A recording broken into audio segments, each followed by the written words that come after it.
Good evening, you're now with me, Lorenzo Isaac for Tvs Nightline. Here are the headlines for tonight. A gas leak at an engineering section of Kuala Lumpur's International Airport. World Para Powerlifting Champion BUNYAU received the Pingat Peringatan Cemerlang Jubilee Intan Emas. Sarawak to tackle unique geoengineering challenges through innovation.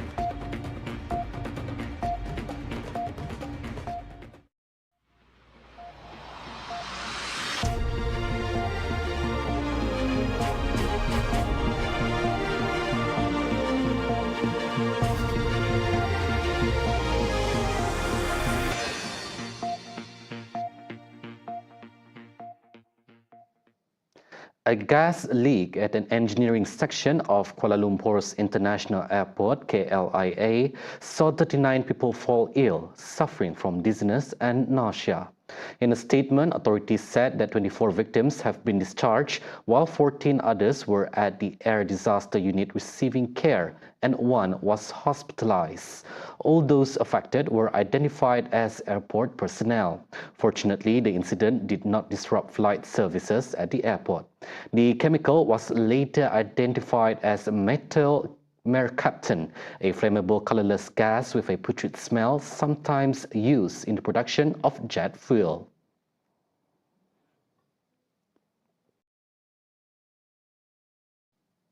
Paralympian and World Para Powerlifting Champion BUNYAU today received the Pingat Peringatan Cemerlang Jubilee Intan Emas, and the award was presented by the Premier Sarawak, Dato' Paninggiran Sri Abang Johari Tun Openg at the State Legislative Assembly Dun Complex.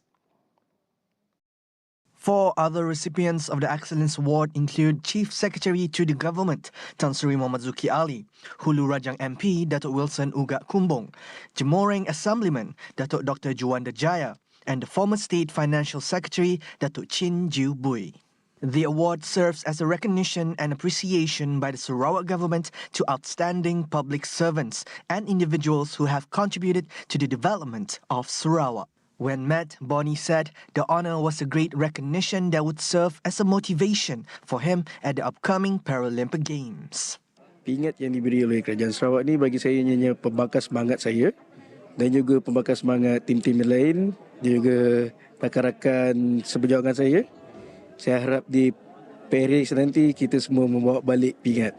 For Zuki Ali, the recognition by the Sarawak government serves as a motivation for other public servants to continue serving Sarawak with excellence. Saya pernah menjadi Stewardship Persekutuan di Sarawak lebih kurang 1 tahun, dan bagi saya penganugerahan ini merupakan satu iktirafan dan saya berjanjilah ini merupakan sumbangan, dan saya berharap selepas ini ia akan menjadi dorongan kepada pegawai muda untuk terus memberikan sumbangan, terutama sekali pada kerajaan negeri Sarawak. Meanwhile, wife of Deputy Premier of Sarawak, Dato' Amar Awang Tengah Ali Hassan, Dato' Dayang Molia Awang Daud, leads the list of 184 recipients of Pingat Peringatan Bakti Jubilee Intan Perak. Other recipients of the award include Dato' Amar Muhammad Ali Mahmud, Sarawak Deputy Secretary of State Dato' Hui Chang Ki, Commander of the 1st Infantry Division of the Malaysian Army Dato' Major General Hassan Embong, and the Sarawak Police Commissioner Dato' Mancha Atta. Sarawak is pioneering innovative solutions that will integrate green technology and sustainable practices to tackle unique geoengineering challenges. Premier Sarawak Dato' Paninggiran Sri Abang Johari Tun Openg said Sarawak faces several unique geoengineering challenges stemming from its distinctive geographic, environmental and climatic conditions. He said this in his opening speech at the Tropical Geoengineering Conference Tropicon 2024 on Thursday. His text speech was read by Deputy Premier of Sarawak, Dato' Ahmad Douglas Uga Embas. Sarawak faces several unique geoengineering challenges due to geographical, environmental and climatic conditions, such as extensive area of weak soil, which are characterized by high organic content, high compressibility, and low bearing capacity. This makes construction challenging. A structure built on peat can experience significant settlement and several stability issues. He further noted that addressing these challenges could also help combat issues such as landslides, floods, and soil erosion in Sarawak. Despite having taken significant steps towards fostering green innovation, he acknowledged that much remains to be done to support sustainable development. Plans are underway for a proposed elevated road project in BUNYAU, citing concerns over its peat soil conditions that pose risks to road stability.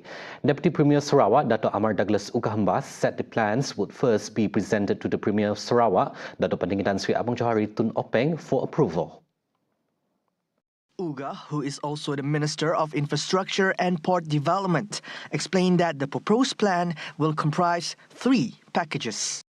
Now it's the middle of our consultant is looking at it, and we hope to be able to present it to Premier within a month's time. We are in the middle of the midst of looking at it, looking at the costs. Then we'll brief Premier. Once he agrees, then we'll announce the cost. Uga also said new technology will be used in the road construction as it is more cost efficient and provides soil stability. Opstar Berhad has expressed its interest in collaborating with the Sarawak government in developing integrated circuit IC design services. Opstar Chief Executive Officer Chia Hun Wah revealed that the company is exploring business expansion beyond Peninsula Malaysia.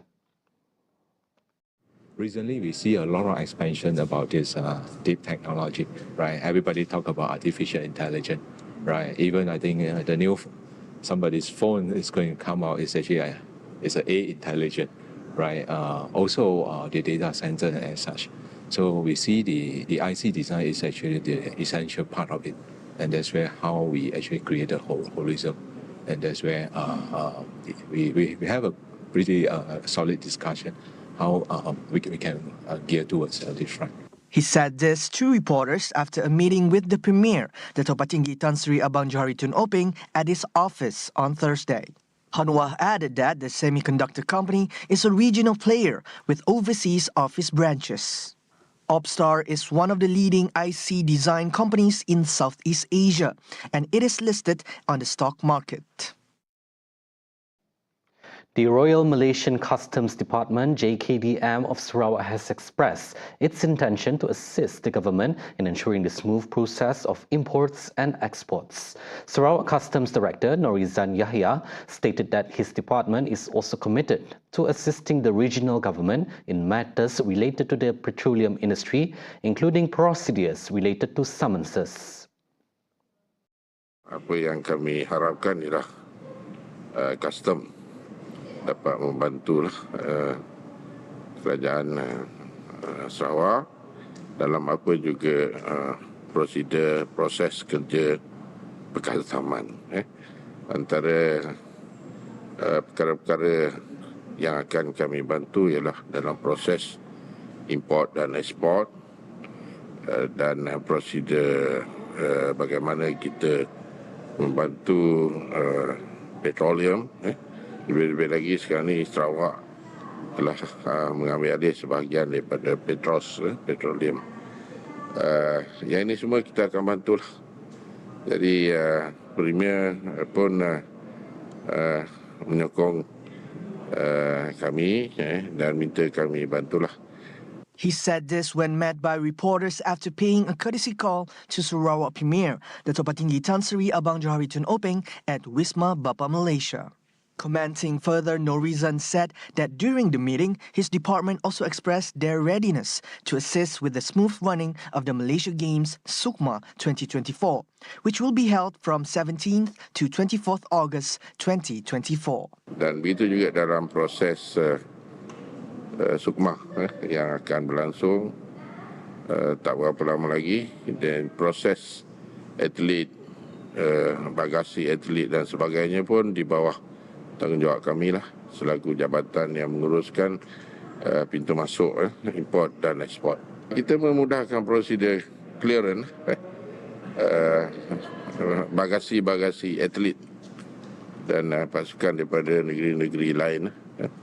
Dan dalam para sukma juga kami akan bantu atlet-atlet yang istimewa tersebut. Mana every angle lah yang boleh kami bantu, insyaAllah kami akan bantu.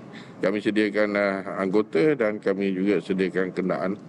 He said the number of personnel deployed for the biennial games is expected to be sufficient to cover all 8 divisions where the competitions will take place.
Welcome back. Muar car chase ends in a death. 2 MPV patrolmen from Muar Police Headquarters ended up badly injured while a suspect died in a car chase at Jalan Benteng, Parit Kongsi 4, Parit Jawa, Johor at about 4 a.m. on Thursday. Muar Police Chief ACP Rais Mukhlis Asman Aziz said when the 2 policemen tried to stop a car for inspection, the suspect in a sedan then fled towards Parit Jamil. A car chase later ensued, which saw both cars skid and crash into a ditch, with the suspect's car catching fire and causing death. According to Rais, the 2 patrolmen with serious injuries were taken to the Sultanah Fatimah Specialist Hospital in Muar, while the suspect's body was sent to its forensic unit for an autopsy and a DNA test to ascertain its identity.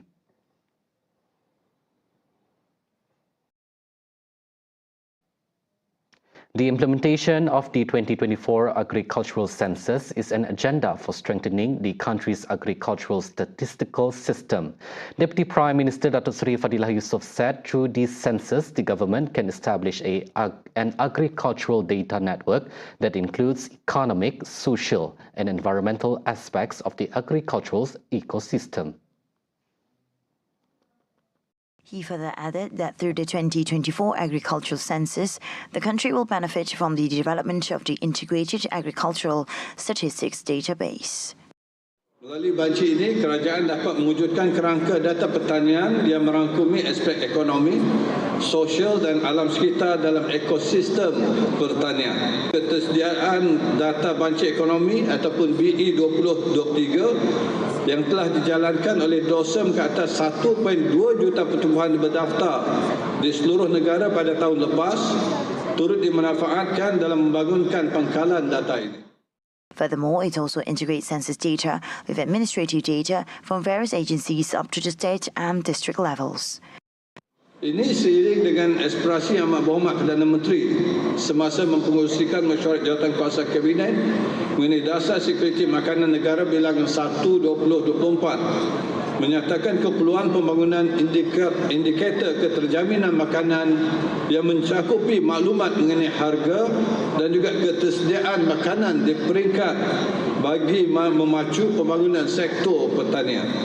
Selain itu, elemen inovasi dan penggunaan teknologi terkini seperti smart farming, artificial intelligence ataupun AI serta aspek pemeliharaan alam sekitar dapat diukur melalui banci ini. He said this at the launch ceremony of the Agricultural Census 2024 in Serdang on Thursday. Also present was the Minister of Agriculture and Food Security, Datuk Seri Muhammad Sabu. Faridah, who is also the Minister of Energy Transition and Water Transformation, stated that as many as 91 resettlement sessions have been and are currently running until July 19 this year. Deputy Prime Minister Dato Sri Dr. Ahmad Zahid Hamidi announced that potential educators under the Majlis Amanah Rakyat MARA will have the opportunity to undergo specialized training either locally or internationally through the newly introduced MARA Educator Empowerment Training Scheme. The scheme was launched alongside the 2024 MARA Educator Awards Day and aims to enhance pedagogical skills, mastery of teaching content, and instructional leadership among participants. Ahmad Zahid, who is also Minister of Rural and Regional Development, said MARA has decided to send these educators to 5 countries renowned for their expertise in education, namely Finland, Japan, Germany, China, and the United States. He added that several educators have already been identified to be sent abroad. Additionally, 19 MARA educators have been selected to pursue advanced education in Tibet and various fields in China, commencing from this month until September. He told this in a press conference after officiating at the MARA Educator Awards Day on Thursday. Meanwhile, Ahmad Zahid highlighted that the scheme, providing both short-term and long-term courses, aims to prepare MARA educators to serve as instructors in the Training for Trainers scheme, equipping them to educate students and fellow educators alike. He further mentioned that the ministry, which assessed the initial group of MARA educators sent abroad, expressed intentions to send more using MARA's internal funds. However, he emphasized that this plan hinges on availability of study opportunities and cooperation from foreign higher education institutions. 5G network technology is expected to boost the nation's gross domestic product (GDP) by creating new services and industry and developing new business models. Communications Minister Fahmi Fadzil highlighted that 5G technology is the key to the nation's digital economy by fostering and expanding small and medium-sized enterprises (SMEs) in the country, moving towards digitalization. Pembangunan 5G seiring dengan matlamat kerajaan untuk melihat pertumbuhan inklusif dan memastikan digitalisasi memberikan manfaat kepada semua segmen masyarakat. He said this in his speech at a ceremony for the exchange of a Memorandum of Understanding (MOU) between the Malaysian Communications and Multimedia Commission (MCMC) and the Malaysian Investment Development Authority on Thursday. As for the MOU, Fahmi stated that it aims to facilitate vertical sectors and SMEs to leverage the use of the said network. Under the MOU, MCMC will spearhead efforts to offer technical support and training in preparation for 5G integration, highlighting the significance of leveraging 5G advancements for the relevant industries. Concurrently, MIDA will identify potential companies that can utilize 5G technology to enhance their businesses. Fahmi stated that this approach will ensure faster and more efficient 5G adoption, meeting the needs of various sectors. Through this collective effort, the government aims to unlock the full potential of 5G, drive innovation, transform industries, and shape a more connected Malaysia.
On to world news. The Health Ministry in Gaza reported on Thursday that at least 38,011 people have been killed during the nearly 9 months of war between Israel and Palestinians. According to a ministry statement, the toll includes at least 58 deaths over the past 24 hours, with 87,445 people wounded in the Gaza Strip since the war began on October 7 last year.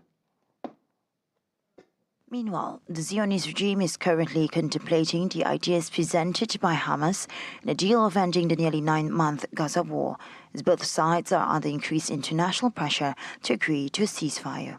Previously, Hamas has demanded a permanent ceasefire and complete withdrawal of Israeli troops from Gaza. However, Israel insists that hostilities will not end until Hamas releases all hostages taken during the October 7 attacks, although Israel has not indicated any plans to release other Palestinian prisoners in their custody. Aside from the release of Al-Shifa hospital director Abu al-Samia and a dozen Palestinians, which they also deemed a security risk. Currently, Qatar-based Hamas political chief Ismail Haniyeh has initiated contact with mediators in Qatar and Egypt to discuss ideas aimed at reaching an agreement. Netanyahu's office and the Mossad intelligence service quickly confirmed this new approach, also preparing for potential conflict with Hezbollah on the Lebanon front after killing a senior Hezbollah commander in South Lebanon. Torrential rain and surging rivers across northeast India and neighboring Bangladesh have killed at least 9 people, disaster officials said on Thursday, with more than 3 million people affected. Monsoon rains cause widespread destruction every year, but experts say that climate change is shifting weather patterns and increasing the number of extreme events. Disaster authorities in India's northeastern state of Assam said 8 people had died over the past day, taking the death toll due to the downpours since midday to 46. They added that some 2,800 villages in the state have been submerged, affecting over 1.6 million people. Assam's Chief Minister Himanta Biswa Sarma said the current situation in the state was due to rain in India's upstream state of Arunachal Pradesh and that no human intervention can stop it. Meanwhile, in low-lying Bangladesh, downstream from India, the Disaster Management Agency said floods had impacted around 1.8 million people. It warned waters would rise over the next 3 days. A 21-year-old man died after being swept away by surging waters while fishing. Much of the country is made up of deltas as the Himalayan rivers of the Ganges and Brahmaputra, which slowly went towards the sea after coursing through India. The summer monsoon brings South Asia 70 to 80% of its annual rainfall, as well as death and destruction due to the flooding and landslides. The rainfall is hard to forecast and varies considerably, but scientists say climate change is making the monsoon stronger and more erratic. Protesters scaled Australia's national parliament on earlier today, unfurling banners reading Palestine will be free and accusing Prime Minister Anthony Albanese of complicity in the Gaza War. This small protest follows recent divisions within the Labour government, which suspended a Muslim senator who crossed the floor to vote in favour of Australia, recognising a Palestinian state.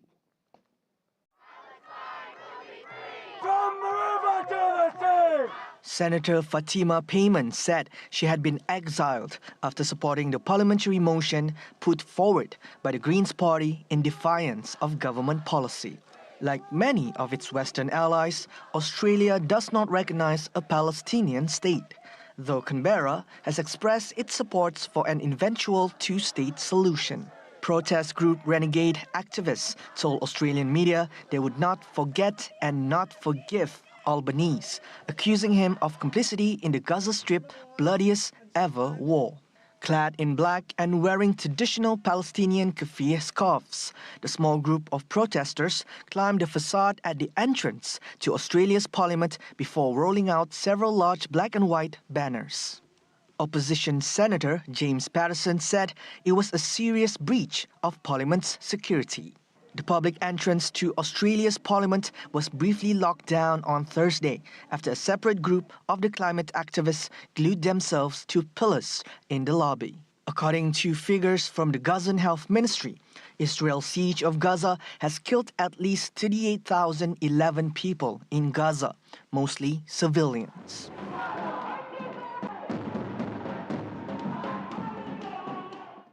Britain voted Thursday in a general election widely expected to hand the opposition Labour Party a landslide win and end nearly a decade and a half of Conservative rule. The first national ballot since Boris Johnson won the Tories a decisive victory in 2019 follows Prime Minister Rishi Sunak's surprise call to hold it 6 months earlier than required. His gamble looks set to backfire spectacularly, with polls throughout the 6-week campaign for the last 2 years pointing to a heavy defeat for his right-wing party. That would almost certainly put Labour leader Keir Starmer, 61, in Downing Street as leader of the largest party in Parliament. Centre-left Labour is projected to win its first general election since 2005 by historic proportions, with a flurry of election eve polls all forecasting its biggest ever victory. See the world closer with TVS as we bring you the latest news updates both locally and internationally. For more headlines anytime, anywhere, just head on to our official website at tvsarawak.my or follow us on our social media platforms at TV Sarawak. Those were the updates on TVS Nightline. I'm Lorenzo Isaac. Thank you for watching and have a good night.